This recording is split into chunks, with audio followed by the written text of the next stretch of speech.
వారు అడిగింది ఏంటో స్వామికి తెలుసు. స్వామి ఏమి ఇవ్వాలో వీళ్ళకు తెలుసు కనుక నేను ఇవ్వగలనని నమ్ముచున్నారంటే నమ్ముచున్నాం ప్రభువా, నమ్ముచున్నాం ప్రభువా. తర్వాత కింద చదువుమా, నమ్ముచున్నాం ప్రభువా అనే తర్వాత వెంటనే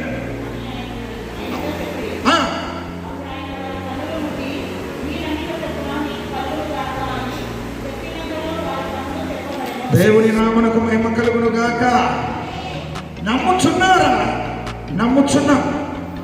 అడిగింది కన్నులు ఇవ్వమని అడగలేదు.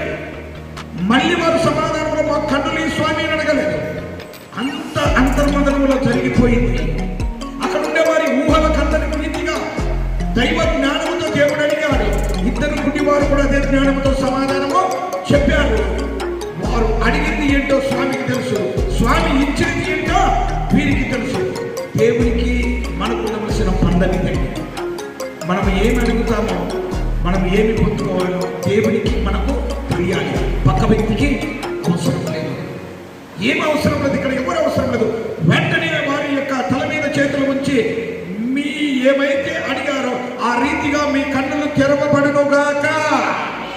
ఈ రాత్రికాల సమయమందు ఏమైతే యేసు స్వామిని నీవు అడగడానికి సిద్ధపడ్డావో, ఏది కావాలని స్వామిని నీవు అడగాలని సిద్ధపడ్డావో, ఇదిగో నీ కుటుంబ విషయమా, నీ పిల్లల విషయమా, మరి పెద్ద చెందుతున్న నీ బాధ విషయమా, కుటుంబంలో జరిగినటువంటి అనేక సమస్యల విషయమా, ఏదైనా సరే స్వామి అంటున్నాడు, అమ్మా నేను ఇది చేయగలనని నీవు నమ్ముచున్నావా?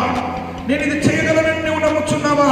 వెంటనే మనట స్వామి ఇది నీవు చేయగలవు, నేను నమ్ముచున్నాను.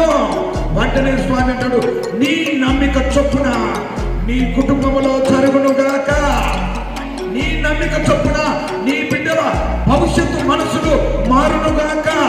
నీ నమ్మిక చొప్పున నీ రోగం బాధమునుగాక. నీ నమ్మిక చొప్పున ఇదిగో నీ కుటుంబం అంతా చక్కదిద్దబడునుగాక. ఇదండి దేవుని మాట. మన ప్రార్థనను బట్టే ఆశీర్వాదం మనకిచ్చే రీతిగా ఉంటుంది.